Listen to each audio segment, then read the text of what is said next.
Welcome to Lost Culture, your one-stop destination for everything pop culture. My name's Aston. On today's episode, Lost Movie News, our first episode of the day is Hugh Jackman. So Hugh Jackman is taking a huge pay cut just so his new Logan movie can actually be R-rated. Now, I actually admire him for this. I'm actually proud of this. He's taking a Ryan Reynolds approach. If you don't know, Ryan Reynolds actually took a pay cut just so he can get the Deadpool movie made. Obviously, it was actually a really good movie. It was rated R. It was, obviously it turned out well. We see it only had a $50 million budget. Obviously, Logan's gonna have a lot bigger. It's actually gonna double that budget, honestly. Logan has $127 million as his budget. We know that Deadpool is an anomaly because Deadpool made almost $500 million, I think it made, and that's not normal for R-rated movies, especially not for R-rated superhero movies. No R-rated superhero movie has ever made that much. So we know the odds are stacked against Logan. We know Wolverine's a great character. It actually might help him. Let the claws out and get a little grimier, a little dirtier. And I like to see, because the promotional images we've been seeing, definitely with Professor X, all old and it's like he's suffering from dementia. He has the dead eye type look. And who else we got? We got Logan, scarred up, old, looking bad and rough. We see his regenerative powers aren't as good as they used to be when he was younger. And I think this movie actually might do well with the R-rated movie, but we know superhero movies that are R-rated normally do not do high numbers. So with Hugh Jackman cutting back his amount of money that he's actually getting, so to put it in scope, Hugh Jackman normally makes $20 million per Wolverine movie. So the Wolverine Origins, he made $20 million per film. Then we get into the X-Men movies. I think the original X-Men movie, he made $4 million. Days of Future Past, he was making $7 million. So I think he made, did he make $4 for Apocalypse? I forget how much. I think he didn't make as much for Apocalypse, but for Days of Future Past, he made $7 million. And it actually makes sense. The cast is a lot bigger. They can't afford to pay every individual character $20 million. So that's when they had Jennifer Lawrence. They had Fassbender. These are some big name people, and they can't really afford to pay them these top budget like Halle Berry. You can't afford to pay all these actors their premium. So you see everyone's taking price cut to be in these films that they know are going to be. They probably got points on the back end. So points mean however much money the film actually makes, they're going to get a percentage of it. So that's probably how these characters are actually moving into these careers. But I'm actually glad to see it. They haven't really announced how much Wolverine actually made. Hugh Jackman's actually going to make for playing Wolverine his last go. But I'm assuming it's definitely probably going to be around the $7 million he's going to actually take home, which isn't bad. If I can make $7 million just for working for 3 months, I would do it too. Even though he will work out crazy, I know that's his biggest pet peeve about being Wolverine is that he has to work out 2 or 3 times a day, and he has to eat he has to eat this crazy amount of food, and he hates it. He doesn't get to spend time with his kids and stuff. He really hates being Wolverine, but he hates just the working out, everything he has to put his body through just to be in Wolverine shape. And it's crazy because when you see Wolverine, he actually gets in better condition for each film, which obviously for Old Man Logan, I'm pretty sure he had to get cut, more toned. He didn't have to be as bulky as he was for Days of Future Past. I don't think he had to be bulky. I think he just chose to be bulky. But I'm glad to hear this story coming out because we say he worked for Ryan Reynolds and Deadpool. It's a lot of hype going around this Old Man Logan film. We see X-23. She's getting a lot of cheers. We see everyone's talking about she's the new 11. If you don't know who 11 is, she's one of the main protagonists from Stranger Things. It was a hit show over the summer. It's actually a really good show if you're into horror films. It's a great show. You should go check it out. Hour-long episodes. And it's an amazing show to go check out. But getting back on to the topic, I think it's going to be great how this film turned out. I've had high hopes for Origins and Wolverine, which Wolverine was actually an improvement on Wolverine Origins, but it still wasn't a perfect film. So I'm hoping they learned from the Wolverine and they learned from Origins, and they'll have a better film for Logan. Now, this is Hugh Jackman's last outing as Wolverine, and only time can tell what's going to be going on. But let's move on to our next topic. We have Aquaman has announced Patrick Wilson is going to be playing Orm, also known as the Ocean Master. Now, he's going to be playing the half brother of Jason Momoa. I know the first thing he's going to say, like, these two are not even the same race, but they kind of get it out just on the fact that not Jason Momoa, but inside the film, like inside the DC universe, Aquaman and his brother actually do not look alike. Like, they actually do. Arthur has red hair in the movie, like most of the time he has red hair, but I'm pretty sure, I think he actually turned blonde recently. He's been running with the blonde hair, and I actually like him with, yeah, he does have blonde hair now. I actually like the long blonde hair. Obviously, Jason Momoa's not going to be going with the blonde, he's going to be going with the brunette color, but it's okay. I actually don't mind it. I wish they would have done someone more like a closer,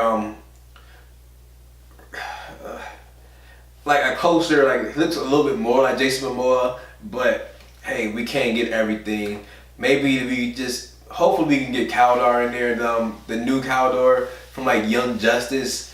As like my favorite Aqualad, Calderon, but he's like, hopefully we can get like Calderon in there. But yeah, I know I see Flash like my favorite superhero a couple days ago. Now I'm just thinking about Calderon. He's actually like one of I love the new Aqualad from Teen Titans. But I was actually Aqualad for Halloween. If I can find some pictures, I'll get that. Now, going on from there, like we know he's adding on to the cast of Jason Momoa. We got Amber Heard as Hera. We got James Wan, who's actually directing the film. And this is going to be like, I actually have high hopes for, I keep saying that, like, honestly, for all DC films, I actually have high hopes for them. Even though I'm more of a Marvel fan, I actually had high hopes for every DC film that came out. And I didn't like them all. Batman vs. Superman, Suicide Squad, I like more than Batman vs. Superman, but I still didn't find it as a perfect film. Maybe my expectations were still too high for it. But I'm highly excited for Wonder Woman. I want to see Aquaman. I can't wait for Ben Affleck's Batman, all their individual films. I'm really excited for. But like I said, I've been let down so many times. I'm trying to like temper my expectations for these films. But I get excited when I see stuff like this. Now, moving on to our next film, we have Uncharted. Now, we're in a new era of actually video game films. We seen World of Warcraft came out. It had a great box office, especially overseas. So it wasn't the greatest movie, but overseas, like I said, the box office was great. What else do we have? We have Assassin's Creed coming out next week. We had Hitman came out, failed horribly. Ratchet and Clank came out. That's basically what happened. It was just crickets. I think only people that seen it was the people that went to the premiere. But that was it. What else? What other comic book movie we have coming out? Oh, Tomb Raider's coming out in the future. There's so many, like, we're in a new era of not superhero movies, but like video game movies, and we're looking for our first big hit. When Warcraft was in the right direction, it had box office success. It had some approval ratings, but for the most part, it wasn't what we were expecting the new era of video game movies to be. I mean, honestly, no one expected superhero movies to be any good until recently, like, because the first era of superhero movies were horrible. I mean, the biggest thing everybody comes back to is bat nipples. You remember that? No one will talk about the bat nipples. Or how about a Superman movie with no? I can get that one. I can get that movie a go. The Superman movie with no fighting. That's a different thing. But overall, we see Uncharted has basically lost Mark Wahlberg. He's the one who's been championing this film since day one. So without Mark Wahlberg, I don't know if Drake actually has a chance to survive. Like, this might have been Nathan Drake's kryptonite. Like, I don't think he's gonna survive from this. And yeah, but I don't know what to expect from this film. We never had a release date. We just knew Mark Wahlberg was on it. He was championing the film. And now with Mark Wahlberg going, it's basically gonna fall apart. It's back at square one, trying to find we never had a director attached to it. I don't remember they actually announced a screenwriter or not. But going on from there, it's basically just floating in the water. Like, there's no hope for Uncharted as of right now for me. I don't really see it going anywhere unless they can find another big name to actually be Nathan Drake. But besides that, you might as well just say goodbye to Uncharted. Now moving on to our next subject of the day, Ben Affleck's The Batman. So once yesterday the news came out that Justice League 2 was basically delayed, and now we have Ben Affleck coming out saying today, like, yes, Batman is now slated for the November 14th, 2019 release date, but he's not going to rush his film. Regardless, like, he doesn't care what Warner Brothers says. He's not going to rush his film. He's not into this set a date and have it done by then. He's going by the philosophy, my film is ready when it's ready. I'm not going to bend for their needs, basically. Which is a good thing to hear, that like, oh, if my film's not ready, I'm not going to do it. I'm glad to hear that, but we all know at the end of the day, he signed a contract, and there's expectations to be made of him. He has to basically keep up. I'm pretty sure they're going to make sure he has everything he needs to be ready for this this June 14th date. Even though he's saying he's not going to rush his film is going to come out when it comes out, and that's it.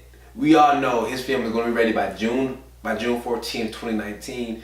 I mean, he still has like 2 years to get there. That 2 year, but like more like a year and a half to get there. Like, we're not even in 2017 yet, so he still has a year and a half to get done. We know he's done some principal photography. We've seen him shooting the Deathstroke images and everything, but because Deathstroke's costume's already done, so he doesn't have to redo too much for that. His costume's already ready, so we know he's been working on the script and everything. So I'm pretty sure he's not too far off of being ready for like principal. He's already in principal, but doing primary photography. So yeah. Now, going on to our next topic, yet another video game story has made the topic today. So, Tomb Raider. It's being directed by Rory Uthang, and we know they casted Alicia Vikander as Lara Croft.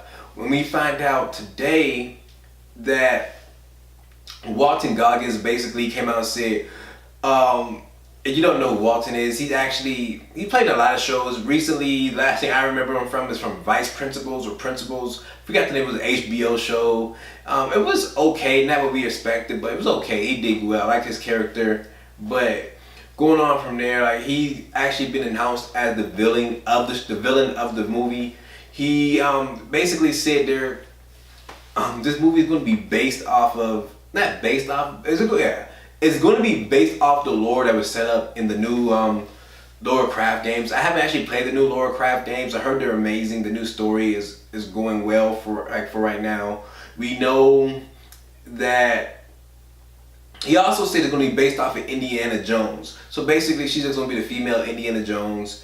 I like the original ones with I can't believe this. I actually like the original Lara Croft, the Tomb Raider films. Oh my God, I can't believe I'm forgetting her name right now. But I actually really liked I liked those films. So they weren't good films, but I haven't even seen them in like, I don't know how long. I haven't seen them in years. So they might actually be horrible movies now if I go back and look at them. But going on from there, we also got the writer. The film is gonna be penned by Geneva Robertson DeWert. He's actually he's actually writing for Transformers 5, or wrote Transformers 5. So he actually been having a big year. He actually has some pretty good films. I don't know if Transformers 5 is going to be any good, because regardless of what he wrote, Michael Bay is going to do whatever he's going to do. He's going to throw some explosions here. He's going to throw some Miller Lite over there. He's going to have a girl bending over right there with this light behind her so you can see the arch in her back. You're going to see, this is all you're going to get from Transformers. You're going to see Mark Wahlberg running around. You're going to see Bumblebee use the radio to talk. And that's really it. And oh, that's what I just realized. How come all the heroes are turned into the antagonists now? We see Optimus Prime as the bad guy. We got Dom coming out as the bad guy. Oh, it's gonna be a long year to see. It's gonna be a good year of good guys turn villains. Either die a hero or live long enough to become a villain. And that's another thing. I'm sorry, I got off topic. I know I've moved on to Tomb Raider, but Ben Affleck said he's going to respect what Christopher Nolan has done with the Batman films. He's been thinking about how to make a great solo Batman film, and he realized he doesn't have to do that anymore. Christopher Nolan has already done that. He's going to just sit back and basically use his villains as ways to push his story forward, or using other supporting characters to help Batman. And he said Batman's actually going to be obsessed with Joker much more than we actually originally thought, because when we see Batman versus Superman, he's not really focused on Joker. We see everything that's going on. I think we pushed Joker more than the movie actually did. When we see the cards and everything, the first thing we thought was Joker was sending him the postcards. And after all, it was Luthor. But we found out that Batman's actually more obsessed with Joker than we originally thought. And he's not really focused on making a solo Batman film, which he's making, but he's going to use all his characters to actually push his movie forward, push his story forward, so we can have a good film. And that's what he's more dedicated on, making a good film rather than making a great solo Batman film. So going back to Tomb Raider, we actually was done with Tomb Raider. So moving on to our next topic, Blade Runner, directed by Denis Villeneuve. He basically, you've seen his latest film, Sicario. My favorite movie by him, Arrival, is even my favorite movie of the year. I can't wait for this. I don't know if Rogue One is going to take over that position, but as of right now, Arrival is my favorite film of the year. And he's out talking about the film. He's letting everyone know, like, he's done films. Every film he's done so far has been his own universe. He's never had to, like, try to get things. He never had to get into an established universe and make his vision fit there and try to make it his own at the same time. So with Blade Runner, it's his most artistic film. He had to come around the challenges of coming into an already established universe and basically standing to those grounds and then making it his own at the same time. Which, like, we see directors like Michael Bay just recently came out and said if he ever did a superhero film, he has to do it his way. He's not going to go into Marvel and play by their rules. Marvel is basically, they want him to do a film, they have to play by his rules. If DC want him to do a film, they have to play by his rules. So it makes, like, I understand the challenges of something like that. You coming into an already established universe, and it's really hard. Cause we know when Kevin Feige and everything, like, it's pretty hard. Like, Kevin Feige makes the rules. It's not like how Fox is when they came in and actually, like, redesigned the whole Fantastic Four behind the director's back. But he's definitely not. He's definitely, like he said, it's gonna be a challenge of doing this, and I respect it. Now, going on to our next topic, we have Moving on to our next topic, we have Dunkirk. The new poster just came out. This is the latest film from Christopher Nolan. And on top of that, they announced that they're going to be a 7-minute prologue to the film going on before the Rogue One IMAX filmings. Not filmings, but IMAX showings. So if you want to see 7 minutes of I don't know if it's actually the film or he just made like a little mini movie just to go before, just to get your taste buds wet, just to get your mouth waters, just so you can see what the film is going to be like, how it's going to feel.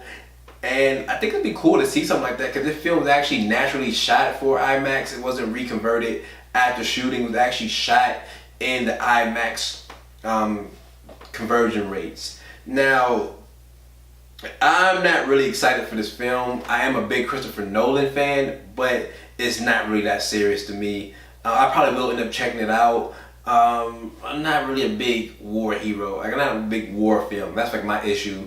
I'm not the real big period piece. Like a Captain America 1, like the first Avenger, is actually like my least favorite superhero movie of Marvel film, and it's mainly because of the time period. I'm just not a fan of time, like the period pieces.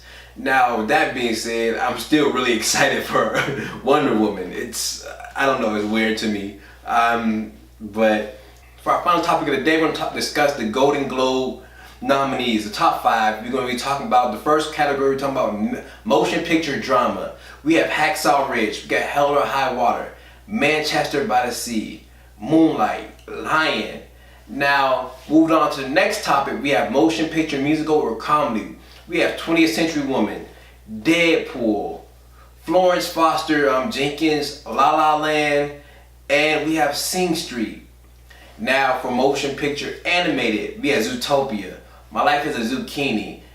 We have Moana, we have Sing, we have Kubo and the Two Strings. And for our next topic, we got actress in a motion picture drama. We got Amy Adams for Arrival. We got Jessica Chastain for Miss Salone.